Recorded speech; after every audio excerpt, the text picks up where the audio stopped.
Good afternoon, everyone, and welcome to today's special webinar titled Forestry Through Communities and People, Stories of Resilience and Change Across Canada.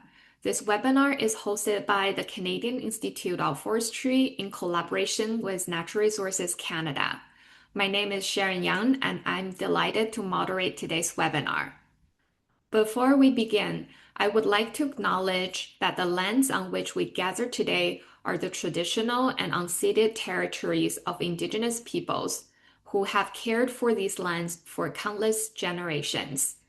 We recognize and honor the First Nations, Inuit, and Métis peoples across what is now known as Canada for their stewardship of the lands, waters, and skies.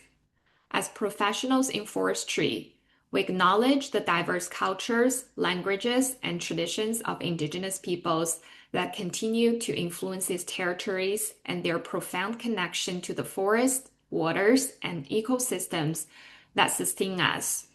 We are committed to learning from Indigenous knowledge and working toward reconciliation and respectful and sustainable stewardship of the land. Through today's webinar, we'll hear presenters from Ontario, Quebec, Saskatchewan, British Columbia, and Alberta share unique stories highlighting the connections between forestry, communities, and innovation through time. Before we start, please note a few important housekeeping rules.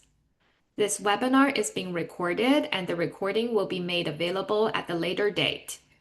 Simultaneous interpretation is available in both English and French. During the webinar, all the participants will be muted with the exception of panelists and host.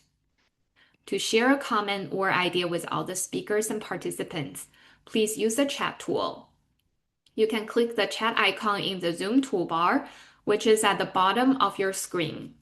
A chat window will appear on the right-hand side of the screen where you can type your message. Please post questions using the Q&A function. A reminder, you may see a red button on the top of your Zoom screen, which indicates that the session is being recorded for archival purposes. If you run into any technical issues, please email us at electures@cififc.org or send us a private message using the Zoom chat function. Now let's get started.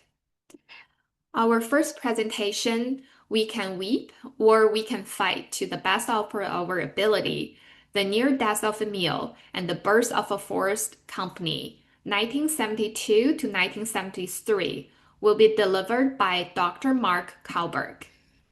Dr. Kuhlberg is a professor at history at Laurentian University, specializing in Canadian forest history. He has served as a historical expert on several successful First Nation timber claims and has published more than 2,000 peer-reviewed articles and 3 books.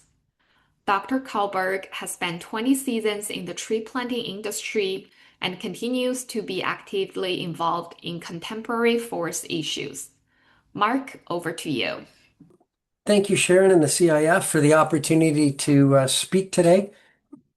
And this is part of a bigger project. It is a work in progress. We're writing a history of Tembec Forest Industries, Inc. And today I'm just going to tell a small part of the bigger story. I don't have much time, 15 minutes, so please know that this is only a cursory treatment of Tembec's origins. And as I tell my students in history, we should always have an argument or a thesis. So the thesis for the talk would be that Tembec's origins were a function of a community that refused to allow its mill to die.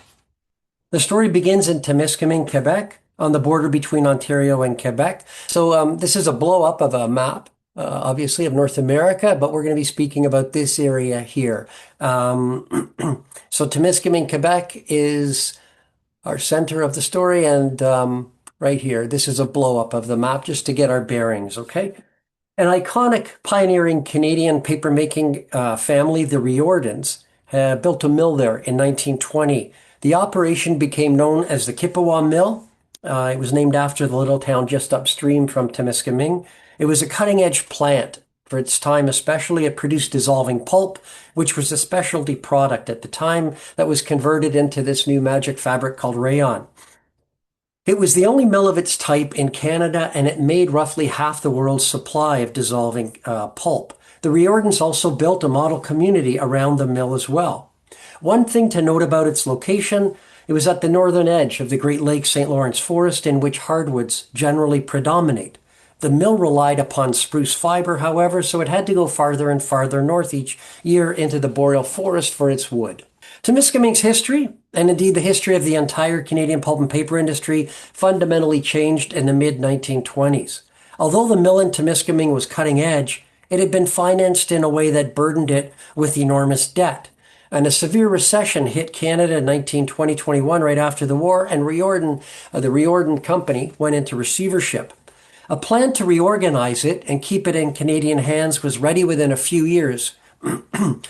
But then another force took over. The largest pulp and paper company in the world, IP or International Paper, blocked the deal and eventually bought the Rejean Company in 1925. It then created a Canadian subsidiary, CIP, that IP controlled from New York, and CIP operated the Kippawa mill for the next 50 years until the early 1970s. By all accounts, Temiskaming was a great place to live and work. It was a company town, so IP owned everything in it, including all the housing. But IP also supplied Temiskaming with many amenities, and the community thrived. After the Second World War, however, some trends that would eventually create major issue for the community began to appear. These years saw IP invest huge amounts of money in the southern United States, and one of these ventures involved building in 1949 a new dissolving pulp mill, which made practically the same product as the one at Kippawa. It built that in Natchez, Mississippi. Also, the operating costs in the southern U.S. were much lower than those in Canada, generally. During the post-war period, IP also spent millions building new and buying existing paper plants in southern Europe and the global south. IP also invested in its Canadian operations during these years, but it did so practically everywhere but in Temiskaming. In fact, in the mid-1960s, CIP stopped upgrading its Kippawa mill and declared that it was putting this plant into what it called a holding operation. IP also was facing significant challenges by the late 60s and early 70s. Whereas the company had been debt-free at the end of the Second World War, by the late 1960s, it was saddled with a debt of roughly $500 million. The high rate of inflation during this period had forced up interest rates, meaning IP's debt load was a huge burden. At this time, the entire pulp and paper industry was also suffering from overcapacity, rising, and new costs. The new costs were associated largely with adhering to new environmental regulations and competition from new rivals, especially those in the south that could harvest the trees here that are pictured here, eucalyptus, fast-growing crops. These forces created an existential crisis for IP. To deal with it, it began shutting down money-losing and marginal operations. During this period, to be clear, it closed mills across the United States. By the early 1970s, it was decision time for IP's mill in Temiskaming. IP launched a comprehensive study of different options for the plant's future, and CIP's executives reviewed them and decided that it was time to close the Kippawa mill. The major reason was wood supply. The spruce that the mill process had become very expensive and very remote. The new era also, another issue was the new era of environmental regulations meant huge costs for the pulp and paper industry, as I just mentioned. This was especially true in Temiskaming. Thirdly, labor costs during this period had shot up dramatically. Workers were winning raises of roughly 10% a year at this time. The result was, on the morning of 31 January 1972, CIP made the announcement to a shocked room full of workers and town folks that the mill would soon close on May 31, at the end of May. And this news hit like a lightning bolt. But almost from the time that it struck, the locals refused to accept the decision. Thus began their roller coaster ride to buy the mill and keep it running. The effort had a handful of leaders, and one was Frank Dettori, or Frank as he is known to practically everyone. A graduate chemical engineer from U of T, he had been the general superintendent at CIP's Kippawa mill before CIP shipped him to its operation in La Tuque just before the mill closure. But significantly, even though Frank had been sent to La Tuque in Quebec, he had been allowed to keep his house in Temiskaming. He had also been the one during the early 1970s who had conducted the studies of possible options for the Kippawa mill. He thus knew the mill arguably better than anyone at the time and knew that it had potential. Equally as important was that he had great connections with the community and had already secured a pledge from the workers that they would invest their severance pay into taking over the mill from CIP. Frank worked on a plan, even incorporated a new firm to operate the mill, and with a few other local leaders, he opened discussions with the Quebec government. The problem was that Robert Bourassa, the Quebec's premier at the time, made it clear that he didn't believe that Dettori, who was only 31 years old, had the standing and connections to pull off this miracle. So Frank had to reach out, and he did. Jack Stevens was a veteran CIP employee who had actually hired Frank and had been his boss in Kippawa. He became vice president corporate planning with CIP before leaving the company in 1972. James Chandler was another former CIP executive. He was an HR expert. But Frank needed a marketing guru, and so he reached out to someone named George Petty, a superbly connected former VP marketing with CIP who had left CIP to help reopen a closed mill in Pennsylvania, significantly with the workers as partners. Petty was a brash wheeler dealer, and he was exactly what Tembec needed to convince the Quebec and indeed the Canadian governments that their plan would work. Together, these four, Dettori, Stevens, Chandler, and Petty, became known as the founders. They refined their plan and began securing financing and also the support of the politicians and locals. Petty's bravado was crucial to convincing the Quebec government to fund a study into potential ways for saving the mill. Together, the four founders incorporated Tembec to carry out the venture, and the name Tembec comes from first three letters of Temiskaming and the last three letters of Quebec. So Tembec existed now as a corporate entity, but there was no guarantee that it would be able to take over the Kippawa mill. The problem was that the founders faced so many hurdles. They needed lots of capital to invest in mill upgrades, particularly to convert it from using ammonia, not calcium, to cook the pulp, and this was crucial because it would allow them to use species of trees other than spruce. That seemed relatively easy compared to the other issues that arose specifically with CIP. As promised, it closed its Kippawa mill at the end of May 1972. If the workers were going to reopen it, CIP had to keep the buildings heated, but it refused to do so. CIP also refused to sell the mill to the workers because at this time, CIP was intent upon using its control of the Kippawa mill as leverage in negotiating with the Quebec government for better terms for CIP's other mills in the province. While discussions continued regarding Tembec buying the Kippawa mill, CIP took a step that, if it had been successful, would have spelled the end of the plan to reopen the local pulp plant. At this time, wood was delivered to the mill in Temiskaming using the local waterways. Moreover, the wood was often cut at least a year, if not longer, in advance. In the year or so before CIP had announced its intention to close the mill in Temiskaming, it had procured about 150,000 cords of pulpwood for the mill and had begun driving it down to Temiskaming. In the fall of 1972, with the local mill still closed, rumors began circulating that CIP planned on floating the pulpwood from Temiskaming, to its newsprint mill in Gatineau, farther down the Ottawa River. Without wood, there would be no hope for Tembec reopening the mill in Temiskaming. This news spurred the locals to take their campaign up a notch.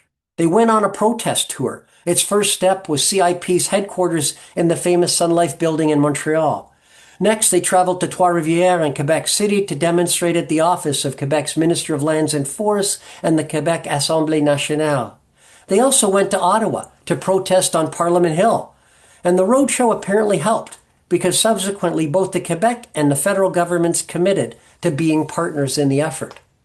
But by the spring of 1973, there was still no deal, and stress was mounting in Temiskaming, particularly because the laid-off workers' unemployment benefits had run out.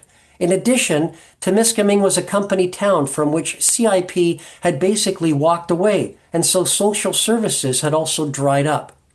The situation grew dire in June when CIP began trying to move 50,000 cords of the pulpwood at Temiskaming downstream to its other operations.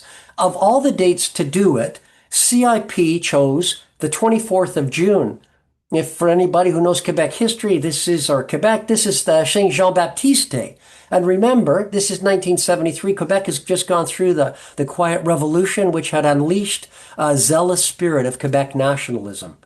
And the locals reacted swiftly to CIP's move. They devised a creative means to prevent CIP from driving the wood. Dozens of locals went fishing around the edge of the log boom, thereby preventing CIP's workers from opening it to release the wood. When questioned on the legality of their tactic, one of the men remarked, "What's wrong with fishing?" The locals then intensified their protest. They blockaded the bridge that spanned the Ottawa River and connected Ontario to Temiskaming in Quebec. Most of those involved in the blockade had left by nightfall. But then the QPP, the Quebec Provincial Police, arrested 6 of the protesters. In response, even more locals occupied the bridge. And these are still images taken from an NFB film about what happened. And in the top left, you can see the image, and it is reminiscent of many of the protests that occurred in the southern U.S. You have riot police in formation with their billy clubs at the ready. CIP then asked for and secured an injunction from the Quebec Superior Court to stop the fishermen from blocking the movement of the wood, but the injunction only applied to the Quebec side of the Ottawa River. So the fishermen wisely simply moved their protest over to the Ontario side. It appeared as though events were on the brink of open warfare, with one unemployed worker commenting bluntly, "Somebody's going to get killed."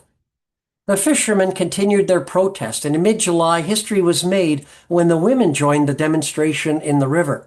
They staged what was arguably Canada's first ever swim-in protest. They essentially just went swimming around the fishing boats. And then suddenly, in midsummer, it was all over. The Quebec government had broken the impasse with CIP when it had threatened to expropriate CIP's Kippawa mill if CIP did not sell the plant and the wood in the river to Tembec. In a complicated deal, the workers, the Quebec government, the Canadian government, the townspeople, a Canadian financial firm, Nesbitt Thompson, and the 4 founders became the owners of the mill. They paid IP a sum of, if you can believe it, only about $6 million for the property. Tembec, the mill owner, was born.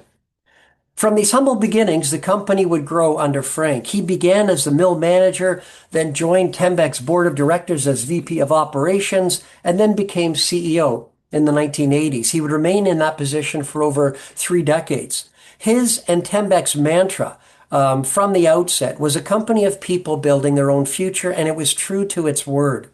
Workers shared in the company's decision-making and profits in a way that was practically unheard of in North American industry. By the early 2000s, Tembec was a multi-billion-dollar enterprise with operations in both North America and Europe, and it remained a major player in Canada's forest industry until 2017, when it was bought out by Rainier. And all this happened because of one community's determination to sustain its local forest industry. Thank you. Thank you, Mark, for the compelling historical narrative of community innovation and leadership. Next, we welcome Rejean Bergevin, Vice President of the Quebec Forest History Society, who will present on the 75th anniversary of Kruger's Bromptonville Mill. Rejean worked as a forest entomologist for the Federation of Small Woodlot Owners of Quebec from 1980 to 1987. He later served as a forestry consultant with a corporation that founded GDG Environment from 1987 to 2020. Although officially retired, he remains active as an ambassador of Film Organic, a compost mulch innovation supporting tree growth. Rejean, the floor is yours. So I'm going to start. I'm going to talk about for 15 minutes about the family story and a pulp and paper mill adaptation to 75 years. It's still in Quebec, but it's in the Eastern Township, and it is the Kruger's Bromptonville Mill. And this is a very unique story. So how do I go next? Okay. So the founder was Joseph Kruger, who moved from New York to Montreal in the early 19th century. But this is his son, Jean H. Kruger, who bought the Brampton Pulp and Paper mill in Bramptonville. He never thought that 75 years ago, that mill will still run and be profitable. So this is a picture of the early days in 1950. You can see that it's typical of that time, with fellows, with everybody with a tie, and the woman with purse that big. And the mill in Bramptonville used to be or is on Abenakis community, who used to stay at that site because there was a huge fall on the river, and that was a portage as well to go a little bit west. The old story of Bramptonville pulp mill started in 1854 with sawmill by Clark brothers, until they start to build pulp and paper company. But this is in the 50s.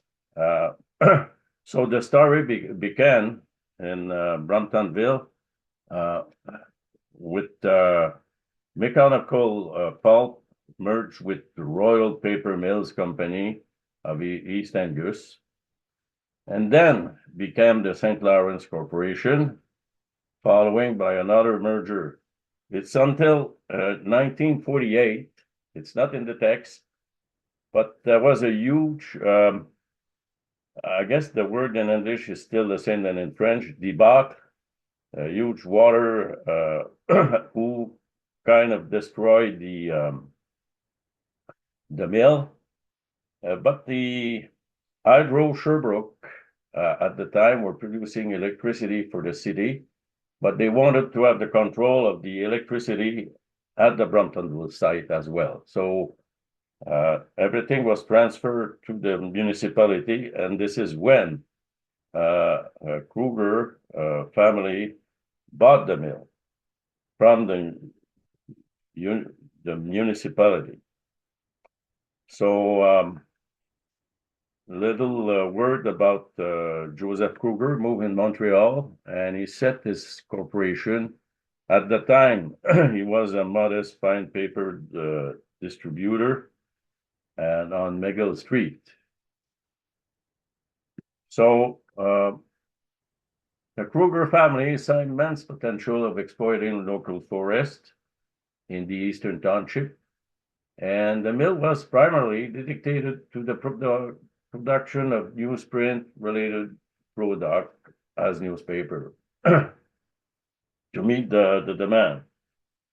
And the mill, which has only one newsprint machine in 1950, was equipped with another machine in 1952 and a third one in 1956, which is a great year, and you can read it on my birth certificate.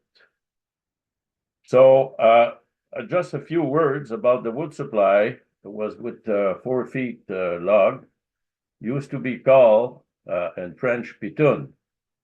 And the expression came from the people who work in the wood were coming in town after working long period in the forest. So we used to call them happy town, and being used in French by pitoun to supply the wood at the mill. I don't know if you understand that one.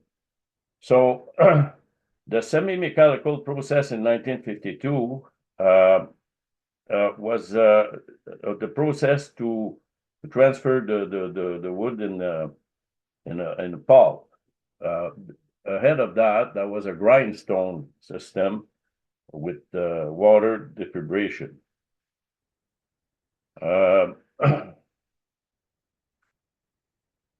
So they use these 3 machines until 1970. 15 years later, and Kruger invested heavily in the new equipment to expand the line with a machine named Papery Former, double cloth from Dominion Engineering Works. By the way, that machine being developed by Paprikant, a research center in Pointe-Claire, Montreal. So, and it was one of the first to operate on a commercial basis. Before that, the machine that was used were Ford Renier. I don't know how to pronounce that more than that. And Ford Renier was just one layer that was, and the pulp was sliding on it and the machine was more or less 100, 200 meter long. So with the Papery Former double cloth, the production was much more effective because the water was going out the pulp on both sides with two forming wire.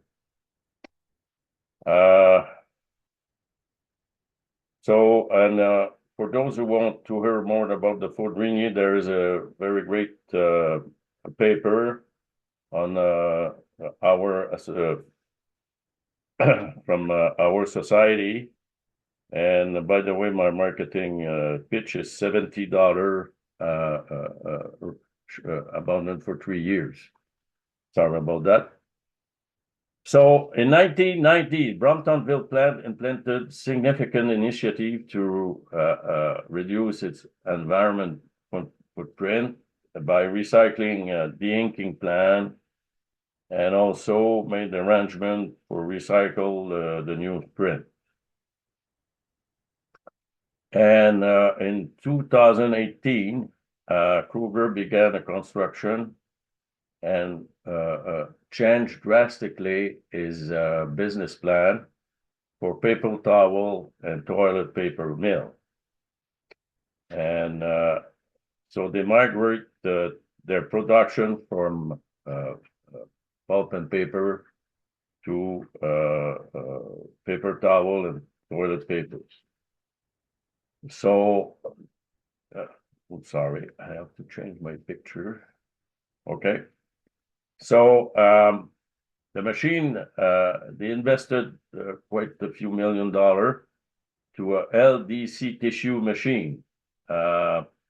And LDC for light dry creeping, which was producing paper with texture, softness, and thickness. The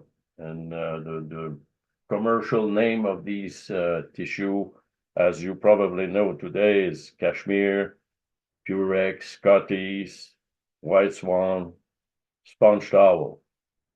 So you can see that over the 75 years, there was a drastic change in the production.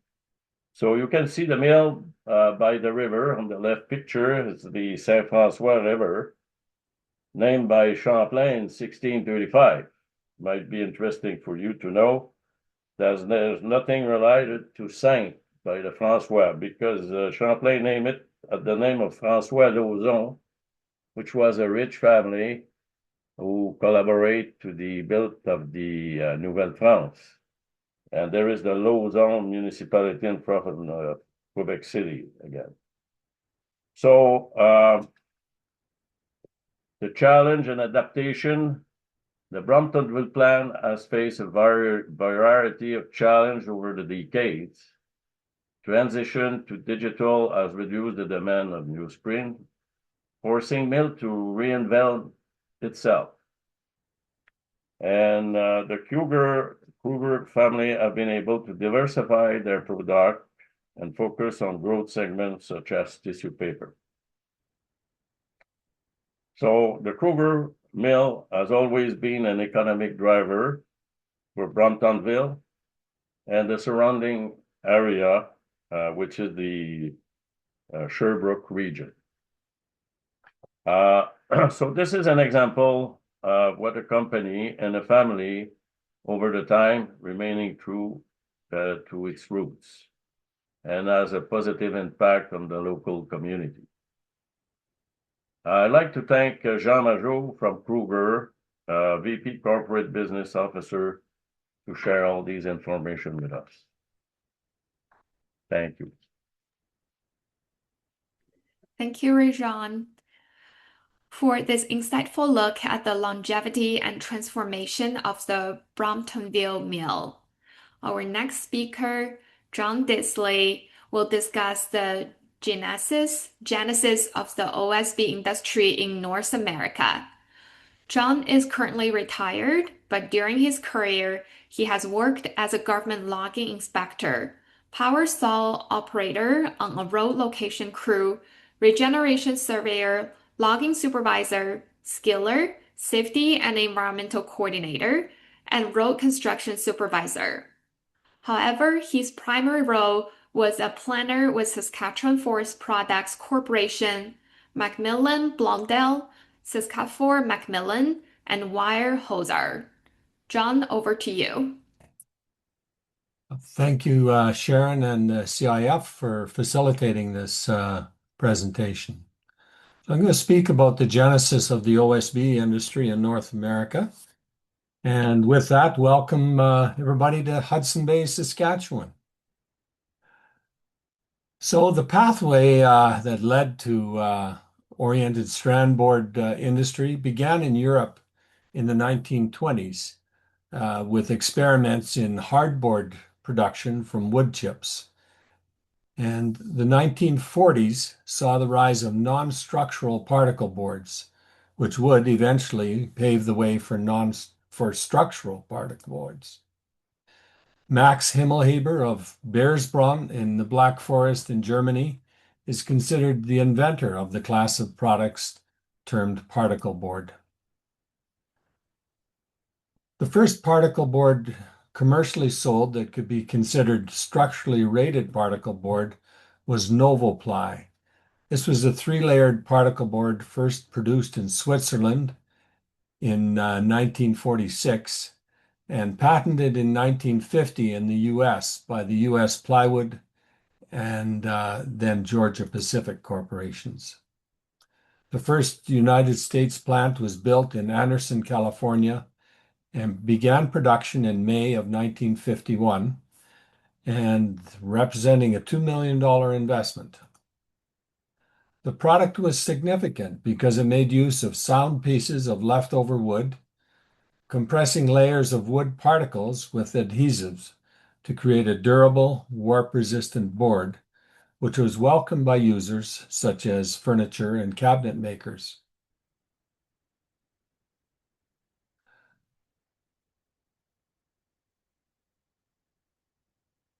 So chipboard or wafer board is a product made from thin wood flakes, approximately 4 centimeters long. Research on this product apparently began in 1949 at Pack River Lumber in Sandpoint, Idaho, with Armin Elmendorf. And Mr. Elmendorf took out some patents on the process. In the early 1960s, Dr. James Clark at the University of Oregon State developed a chipboard manufacturing process in his lab when he was trying to develop an attractive decorative wall panel for non-structural use. Interestingly, one source indicates that Dr. Clark's lab was in his basement of his house. So the first wafer board plant in North America, Wisewood Forest Products Limited, was founded as a joint venture between private industry and the Saskatchewan government. The purpose of the company was to be the first manufacturer of structural wafer board for the building industry. The plant was built in Hudson Bay, Saskatchewan, and began producing wafer board on September 23, 1961, using the plentiful supply of mature aspen in the area. And the product was to be marketed under the trade name of Aspenite. Aspen, up until this point, had often been referred to by foresters in both government and in the lumber industry as a weed species. And this attitude towards aspen was still in evidence in the early 1970s when I began my career. There had been two small plywood mills built in Saskatchewan to utilize the aspen resource, but issues with obtaining a reliable supply of peeler quality material had been encountered, and those plants closed down. Wisewood's plans to utilize aspen and balsam poplar as the primary feedstock for their mill were welcomed by the Saskatchewan government. So Dr. Clark, on November 8, 1961, Dr. James Clark met with the workers at Wisewood in a setting described in the local newspaper as an informal meeting and smoker. How times have changed. Dr. Clark told the meeting that he was happy to see his dream of wafer board production coming true in Hudson Bay and termed the men involved as pioneers in an undertaking unique on this continent. You'll notice that it says the men involved. There were no women in the industry at that point in time. Wisewood was the first plant to utilize a uniform wafer bonded in a dry process. And here is a photo with Dr. James Clark on the left. And it's interesting that the terminology that he used that day was wafer board. Aspenite and its follow-up products had been called by various names, chipboard being popular, wafer board coming into common usage later on, and flake board also being used as to describe the product. So the first mill changed hands. Wisewood had a serious fire and rebuilt the mill, but after a second serious fire, McMillan Bladel purchased the Wisewood operation. And they would continue to run that mill up until the year 2000. The pioneer mills, the uptake in the marketplace for aspenite was reasonably good, but the technology was slow to spread during the 1960s and the 1970s. In 1965, Blandon Wafer Board in Grand Rapids, Michigan, was the second mill to come on stream. They marketed the board under the trade name of Blandex. Not sure if they had professional consultation on that marketing name. Weldwood in Long Loch, Ontario, built the second wafer board mill in Canada in 1973, and Great Lakes Wafer Board and Alberta Aspen Board in Slave Lake were completed in 1975. So in 1978, there were 5 wafer board plants active in Canada and 1 in the USA. This was all to change. As the pioneer mills began to improve their technology, they also began to reduce their workforce. Initially, the process was quite labor intensive. Workers who were in a layoff position or who saw opportunities moved to the newer mills as they were being developed and took their expertise with them. As an example, one of the employees from the original mill in Hudson Bay, Arne Peterson, became a partner in precision service and engineering and worked on the development of a number of new mills. In June of 1978, the Forest Products Laboratory sponsored a symposium in Kansas City, Missouri, to present the technical and economic findings of the U.S. Forest Service's flakeboard research. 5 years after that, 25 plants were operating with the random-oriented flakeboard production, shifting gradually into the form of a 3-layered board with oriented strands to be certified and sold as Oriented Strand Board, or OSB.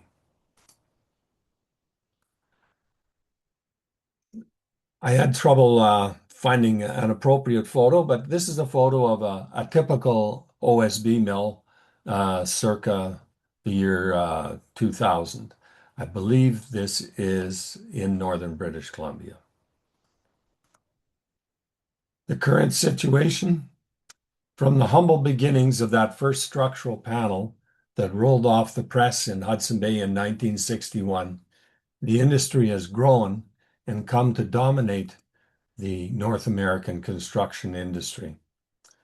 The oldest mills have been replaced as they become uneconomical, and the industry is heavily consolidated with the top 10 producers like West Fraser, Louisiana Pacific, Weyerhaeuser, Georgia Pacific, Huber, and Tolko producing almost 100% of the OSB in North America. There are now approximately 50 OSB mills on the continent, with a number currently idle due to market constraints. Here we see a typical house construction site utilizing OSB for floors, walls, and roofing, and oriented strand board beams for floor joists. In a modern OSB mill, the waferizer slices the logs into wafers approximately 1.5 inches by 3 to 6 inches long by 0.07 centimeters thick, 0.028 inches thick. The appearance of that house under construction is significantly different than it would have been in 1960. So in conclusion, the North American wafer board industry got its start in Hudson Bay, Saskatchewan. But if you research the industry online, you will find very little mention of this fact. The research papers are quite USA-centric, but now you know the truth of the matter. It was developed through partnerships and cooperations between individuals and institutions in our two countries. So I thank you for your attention. Over to you, Sharon. Thank you, John, for the excellent overview of the origins and evolution of the OSB industry and its important roots in Saskatchewan.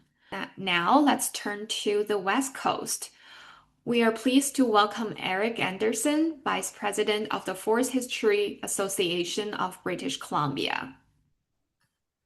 Eric has a degree in Germanic languages from the University of British Columbia and has worked primarily in small-scale forestry organizational development and forest industry communications.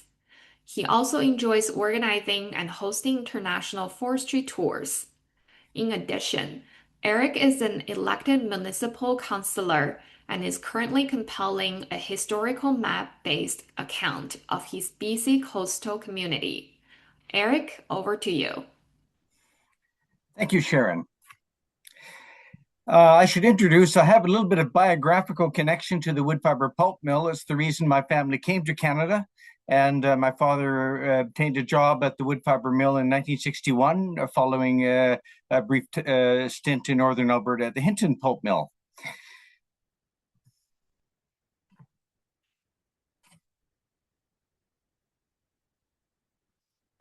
I'm just going to try to see how I can advance.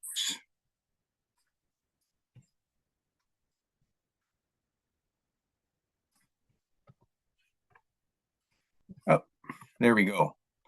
Well, I have here a postage stamp from 1956, first cover. And it's this postage stamp that was designed by a group of 7 painter A.J. Casson, and as a tribute to Canada's largest single secondary industry, which leads all others for the value of product exported and wages paid in 1956. So the fate of this industry is one that touches us right across the country. During the past week, we've learned of the closure of the Crofton pulp mill in Vancouver Island, likely permanent. This is now 8 pulp mills on the BC coast that we've lost in the past approximately 25 to 30 years. The wood fiber pulp mill began in 1910 on a site in northern Howe Sound. Then it was known as Mill Creek, the BC Sulfite Fiber Company. And it closed in early 2006, then known as the Squamish operations of Western Pulp. Here we see in February 2006, the last shipment of pulp from the wood fiber plant being loaded onto a freighter, likely for Japan. And another photo of wood fiber kids, that is, people who had spent their careers at the wood fiber plant, but had also were kids that had grown up in the community.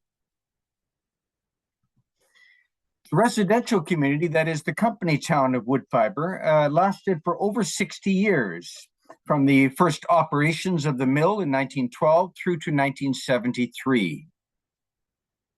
At its peak, there were likely 1,500 persons living in the community, and maybe something over 500 or 600 persons working at the mill. Wood fiber is located north of Vancouver at the head of the most southerly fjord on the west coast of Canada, and across the waters from Nanaimo on Vancouver Island. The oldest pulp mill in British Columbia still operating is at Port Mellon at the southerly end of Howe Sound. And that is still in operation, primarily in the tissue sector of the business. It's no longer producing paper on that site, but it's one of the survivors. In northern Howe Sound, there's a cluster of 3 company towns. All have origins approximately the same period, before the World War I. We have Britannia Copper Mine, and the Squamish is a railway town, or a town essentially dominated by the railway company, the Pacific Great Eastern, later BC Rail, and the Wood Fiber Pulp Mill, a company town, all established around the same time, and also sharing a feature of isolation. Only water access for these 3 towns until the later 1950s for Britannia and Squamish, when rail and then road connection was established with Vancouver. But wood fiber remains an isolated town with only water access. What also united these 3 towns, though, were social connections and also a friendly competition featuring baseball, a love of baseball. This region is also the traditional territory of the Squamish Nation. Now, I mention this not only by way of making a land acknowledgement, but we also should acknowledge the role of the Squamish Nation in the development of the forest industry in this region right from day one. In the 1860s, when 2 sawmills were established right in the Vancouver Harbor area, their primary workforce, both in the woods and in the mill, were Squamish Nation community members. And a prominent role they occupied was in loading of ships, loading the lumber ships, the sailing ships in the early days, and continuing in longshoring in trade, and also in loading pulp. Some of the first crews loading pulp, Squamish Nation community members. The origins of the pulp industry on the West Coast really has 2 main factors. That is, the origins and investments made around this period, a program of timber licenses and pulp leases on the part of the provincial government. Revenue, of course, a big revenue source at the time. And it really was a wild west of speculation in timber in this period. That came to an end with the first modern Forest Act, first forest legislation in British Columbia, which was passed in 1910. But in the meantime, during these few years, all of these areas colored yellow in the map that we have here, they were all timber license and pulp leases that were the basis of investment in industry plants. And in fact, the wood fiber plant received most of its fiber diet from northern Vancouver Island and from the Haida archipelago in the north coast of BC. Of course, we're in the west coast, we have the advantage of cheap water transport. Another factor in the development of the industry at this period was the Panama Canal, which would be opened by 1915, but there was a great deal of investment, not only in the forest industry, but in other sectors in advance of that opening of the Panama Canal and the market access that would be available to British Columbia. Ironically, the markets that would develop would be largely Asian markets rather than back in the home country of Britain, which had been the concept. 1910, the brothers Whalen, William, Bill, and George, came out from Port Arthur, Ontario, to build the wood fiber mill, at that time, Mill Creek. Bill's brother, George, was a specialist in marketing, and he secured the first sales of Canadian pulp in Japan. And here we see the first shipment of pulp being loaded from Canada, from the wood fiber mill for Japan in 1913. Whalen's built up quite an empire in the late teens, early 20s. We've heard in earlier presentations that there was a major recession, however, for the industry in the early 20s, and that also was the fate of the Whalen pulp and paper mill enterprise. But they had 3 mills, 2 survived into the 2000s at Port Ellice and at Woodfibre. We see an artistic rendering of the wood fiber plant in 1918. It's actually pretty true to life. For a good portion of the life of the mill, there was an integrated sawmilling plant attached to it. But we hear we see the distinct neighborhoods of the residential community alongside the plant, and straddling the plant and the community straddling a creek, Mill Creek. Now, the Whalens were very noteworthy sportsmen. Bill Whalen was a champion curler, participating in the Brier more than once, coming out from Port Arthur, Ontario. And his youngest brother, Ammon, was a pro hockey player. In fact, in the Vancouver Millionaires team, which competed for the Stanley Cup against the Toronto, I believe in 1917, he was the only millionaire on the team. So the love of sport amongst the Whalen siblings, and there were a number of them that came out to the coast, it encouraged this investment and facilitation of sports recreational amenities in their pulp mill communities, Port Ellice and Woodfibre. Here we see the tennis courts. The Community Hall, 1925. And other all manner of social organizations and facilities were established by the company in their company town of Woodfibre.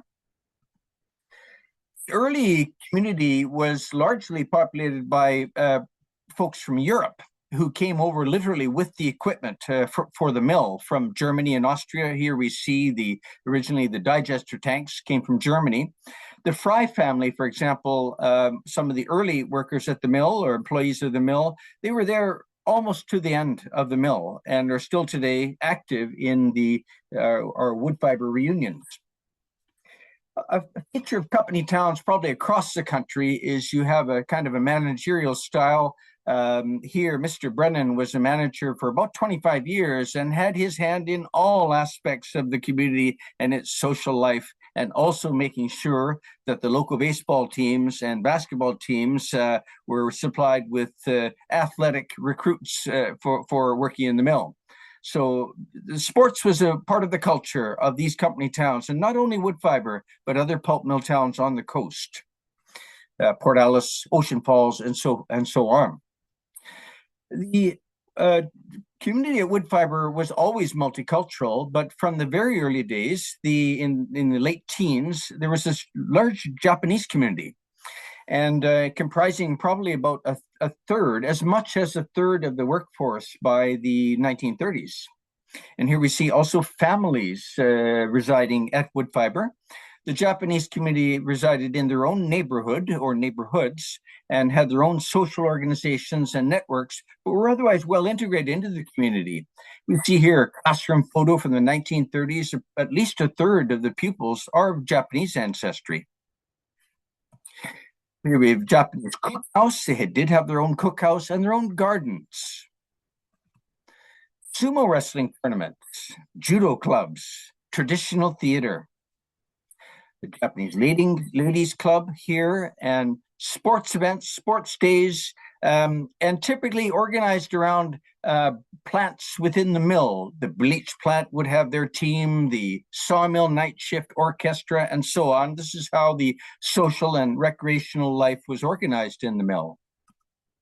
And baseball, a great love of baseball, not only with the Japanese community, So these communities or teams would be competing against other pulp mill towns, other Japanese communities, of which there were several around the coast, fishing, pulp mills, sawmills, logging camps.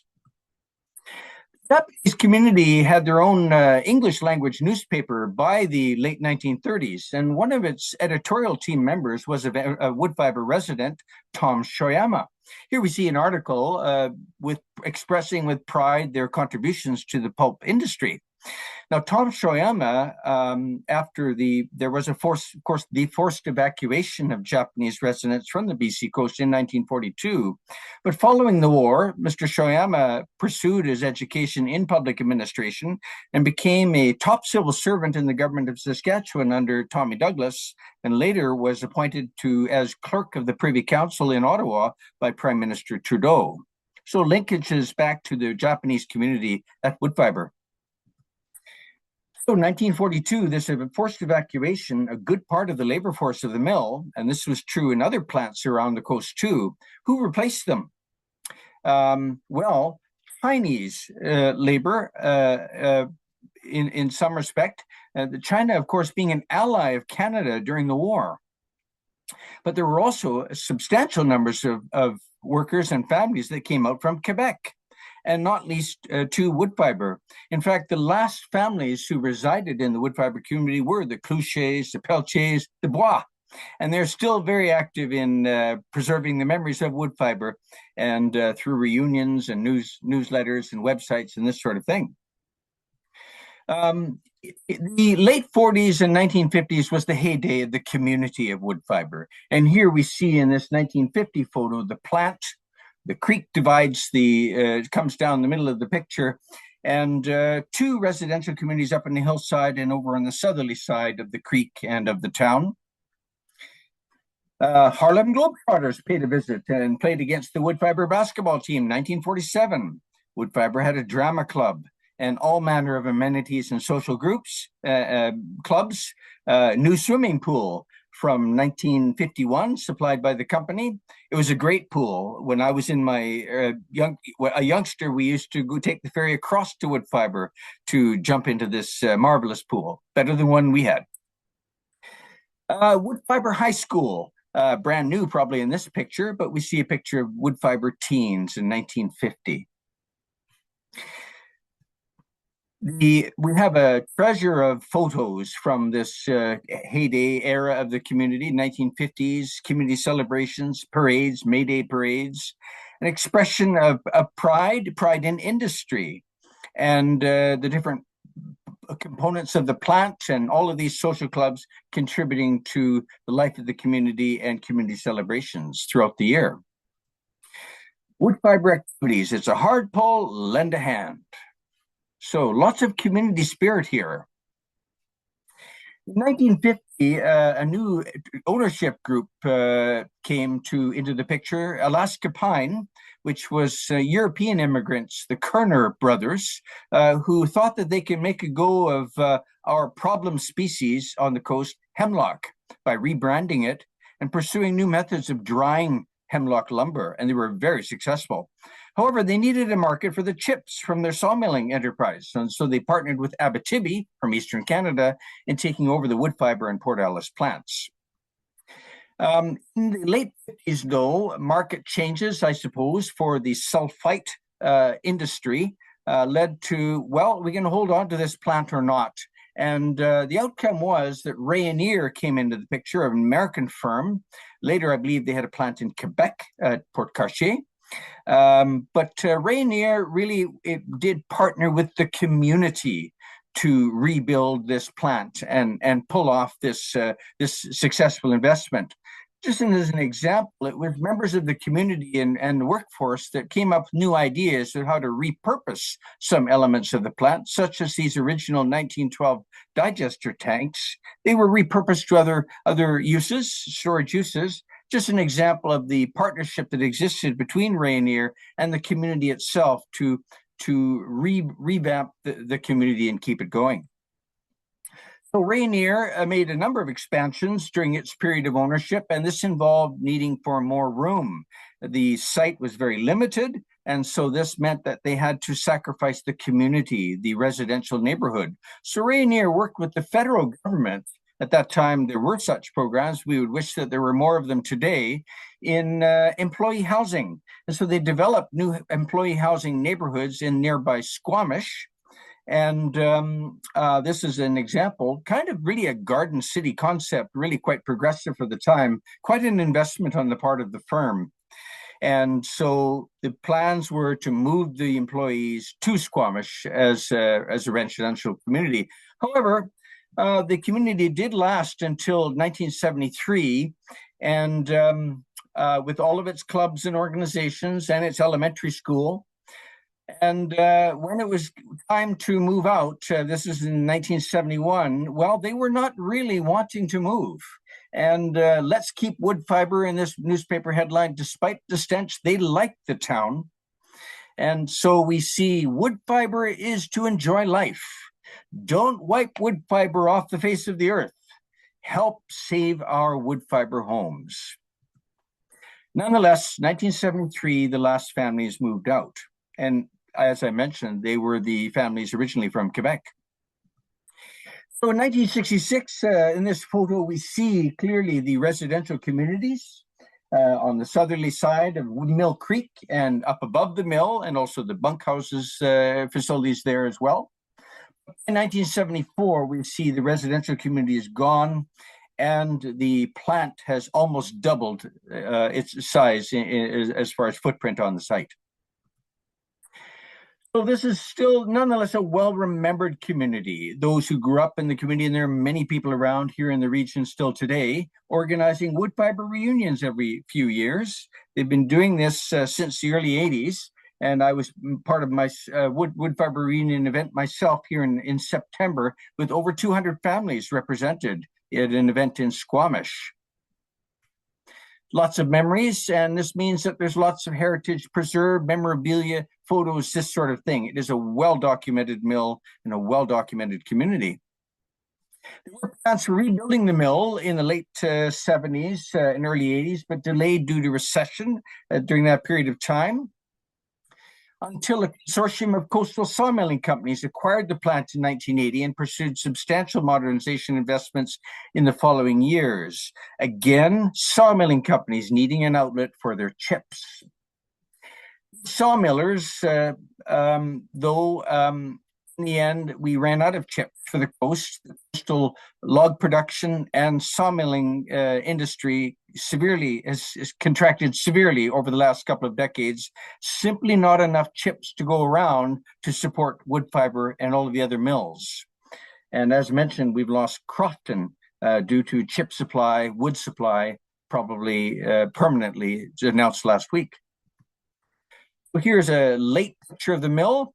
The investments made were very much focused on environmental improvements, air and water emission improvements, but also process technology. It was a hardworking plant right to the end, and just the politics of divvying up the available chip supply on the coast spelled the end of this plant. A photo from 2004, looking north towards Squamish. And here today, 2025, it's now a construction site for a liquefied natural gas plant. We're very happy that this LNG firm has kept the name Wood Fiber very proudly.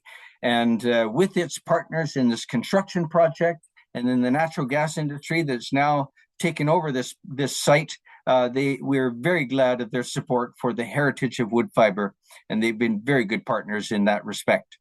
Thank you for your interest. Thank you very much, Eric, for that generous and fascinating walk through wood fiber's industrial and community legacy. Okay, our final presentation will be given by Bruce Mayer from Forest History Association of Alberta, who will discuss communication advancements, saddle horse to satellite. Bruce spent more than 40 years with the government of Alberta in forestry and wildfire management, retiring in 2022 as Assistant Deputy Minister. He now devotes time to forest history, traveling with his wife, enjoying time at the lake, and keeping up with his 7 grandchildren. Bruce, over to you. Perfect. Thanks very much, Sharon. Thanks for all the support. CIF, thank you very much for hosting all the history associations. Thanks all the presenters ahead of me. Great presentations.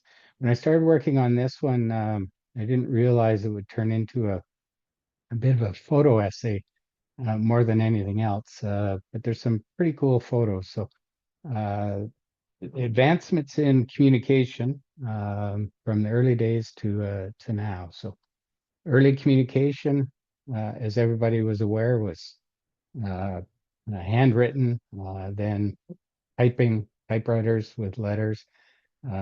These letters are actually from the 1915s, 1920s.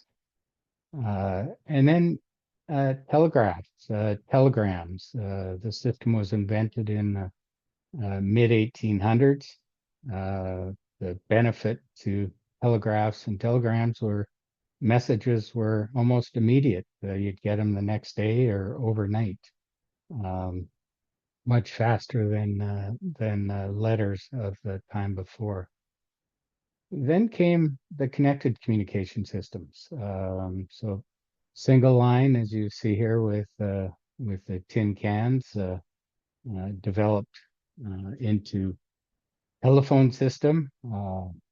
Alexander Graham Bell, I think it's a fairly recognized name, invented the telephone in 1870s. Insisted mainly of a single line ground return. So it was one line across a location, grounded on both ends, gave the energy to move the voice along the line itself. The Dominion Forest Service, their main priorities in Alberta in the early 1900s, late 1800s when they started, early 1900s, was fire prevention, fire suppression. Excuse me. Here are a couple of photos, 1910, of fires in southern Alberta. And so the struggle here was, how do you communicate to rangers that you've got a fire, that you need to start to put it out? This started lookouts, which have progressed, of course, today to today's date. These are from 1912, Ranger McDonald on the right-hand side, and you can see it's just simple ladder construction. Ranger would see a fire or spot of smoke, come down, and then rangers would be notified, hop on horse, get pack teams organized, get crews organized. But it wasn't overnight. These were day-long missions, week-long missions, maybe month-long mission, sometimes to get these fires. I like this story from a Dominion Forestry Ranger in the 1920s, as told to Eric Eustis, who was started as a Dominion Ranger here in Alberta in the 1920s, became the director of forestry in the 1940s here in Alberta, and then deputy minister in the 50s or in 60s and 70s before he retired. The story was quite common. Get reported a fire to a ranger, get his horses. 4 days later, he'd arrive, and as it says here, either the fire was all over Hell's Half Acre or was out. He'd head back to town or to another location where there was a phone, report back to headquarters, and be told there's another fire, and the story goes on. Early 1900s as well, pre and post World War One, airplanes came into existence. So here's some pictures of fire patrols in southern Alberta. Some more quotes here from Forester Lloyd Van Camp from 1921. The picture down below on the right-hand side is Lloyd. On the left side is pilot George Howsam on the right. But the intent here was for pilots to spot fires and then immediately send a message back to the ranger stations or high river, in this case, to mount a response to respond. The intent was to use Morse code by the pilots, but it didn't work all that well. A couple of reasons. One is that the pilots are flying at 13,000 feet, open cockpit. So as you can see in this photo, they're dressed fairly heavily, sheepskin, leather pants, etc., but heavy gloves on as well. They'd have to take their gloves off to try and use the Morse code. What they found was that pilots may be good at flying, but most of them didn't know Morse code. So they'd send along a navigator like Van Camp to use the Morse code to get the message on a fire or a smoke being spotted.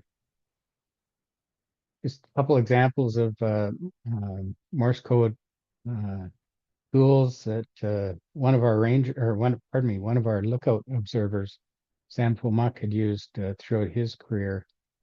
He spent 50 years on towers here in Alberta. This document, Methods of Communication, was written in 1920 by Willis Norman Miller. He came to Alberta in 1912 from the United States Forest Service as in charge of fire ranging in the southern part of the province. And communication, he learned after the 1910 fires in the US, was critical in minimizing the impact of fires to timber, watersheds, to communities. And so when he came to Alberta, he started a system whereby single line ground return phone lines would be installed. Here's some pictures where there were no forested trees to put the phone line up on. So rangers would put a pole in the ground or set up tripods to run the lines from either the headquarters to the ranger cabins or from the cabins to the lookouts that were in place. Some of the rangers here with the phone line on horseback, hauling it from site to site. Bottom right, rangers are stringing the line. This photo shows a field telephone being used in the 1920s. Ranger there making a phone call on a new bridge that they constructed. Picture on the right is a ranger climbing the top of the pole, installing a phone line on an insulator. Coincidentally, these field telephones were also used in mines and timber industry in southern Alberta. And one example with the timber industry, McLaren Lumber out of Blairmore had a flume in one of their operations where they would move timber from the top of the foothills down to the river that they could float to their mill. But along the way in the flume, they had men stationed with some of these field telephones to report back to the top where the guys were putting the logs into the flume to indicate if there was a blockage or not. And if there was, they would get them to stop until they can get it loosened up and get the logs moving along. So then came along the radio era. This article from 1938, the Edmonton Bulletin, talks about radio-equipped huts. Well, those were lookouts we had in Alberta, and the first radios, were installed in 1938. Gentleman on the left, Tony Earnshaw, he came to work for the Alberta Forest Service in 1938. Spent 12 years with the Royal Canadian Signal Corps. Before he came to Alberta, he did set up a radio system in Northwest Territories and the Yukon, and then had worked with Mackenzie Air to set up communications for their aircraft. Just some examples of the portable radio station or portable radios that were developed. This happy ranger, as you can see, sitting at a base station waiting for a call. Training was common, of course. Picture here, rangers training on SPF AM radios, and these were invented in the United States. The photo on the right, although the ranger has a radio there, I think his main goal was fishing for the day.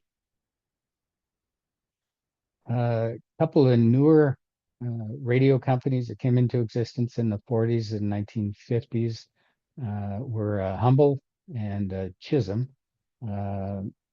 Both of these companies were from British Columbia, and their main purpose for inventing radios was for maritime use, to get messages from ship to ship or from ship to shore. But they were used extensively in forestry operations in remote areas of the BC and Alberta. Examples of the teletype machines, radio dispatch, photograph on the right. Spilsbury and Tyndall was another BC company that created base stations for use for radio operators. Some more radio operators. The gentleman in the middle, 1920s, Dominion Forestry Branch, radio operator, and the two left and right sides were radio rooms, dispatch centers, excuse me, with the Alberta Forest Service in the 1950s. Radios became common in vehicles in the 1950s. Bottom left photo is a new Rogers Majestic, same Rogers company today that's around, but Rogers Majestic radio telephone. Earnshaw on the right of the photo, Lund Forest Superintendent in southern Alberta. And the gentleman on the right in this photograph is testing some of the telephone equipment itself. This 1950s photo, it's a great photo of ranger station or ranger cabin. You can see the ranger on the phone, his lovely wife in the photo. I'm guessing the photo was a bit staged, but it does show that wives, husbands were the only ones there, and the wife would operate the radio when the husband was out on patrol. Just some of the other radios created over time in the 50s and 60s, 70s, used by the Alberta Forest Service. A collection that the radio group here in Edmonton has maintained, use from the 1950s through the 90s. Portable handhelds, you see the PT500 in the middle row on the left. Each of those took 11 D-cell batteries to operate, and then some of the vehicle radios as well. And today, of course, technology has changed considerably. The system that Alberta uses is a FireNet satellite system invented by the guys here. Photo on the right. You see a lookout to the top of the photo, and then a repeater with solar panels, and keeps the batteries charged, keeps the repeater up and operating as well. Just some of the modern equipment, all plug and play, of course, for radio techs. A little confusing for some of us. Some more photos here just of the newer technology. High mountaintop ridges, mount indefatigable on the top left above Kananaskis Lakes. Mount Hector in Banff National Park, cooperative repeater system between Alberta and Banff. Martin Mountain, the cupola is in the center of this unique tower. Radio equipment is at the top itself. This location is just outside of Slave Lake. And with that, return back to history. So thank you very much for paying attention. Thank you, Bruce, for illustrating how communication technologies have shaped wildfire management and forestry operations. So now let's move on to the questions. So it is saying deforestation is not just an environmental issue, it's a nutrition and public health crisis. Forests act as nature's safety nets, providing communities with diverse food sources, medicinal plants, and climate stability. When forests disappear, so do vital micronutrients, traditional food systems, and livelihoods. This is why we urgently need worldwide campaigns for reforestation, tree planting, and forest protection.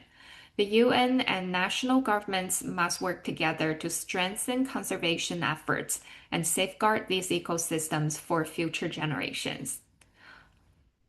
I agree with that. And I think there is another comment in the chat from Pat Weirmouth saying, "Hi, John. Good to hear from Hudson Bay. Knew you were in the late 1970s when I was in Simpson Timber. Did not always agree, but I enjoy our discussions and really enjoyed your presentation." Seems like we have lots of participants joined around the country and even from other countries.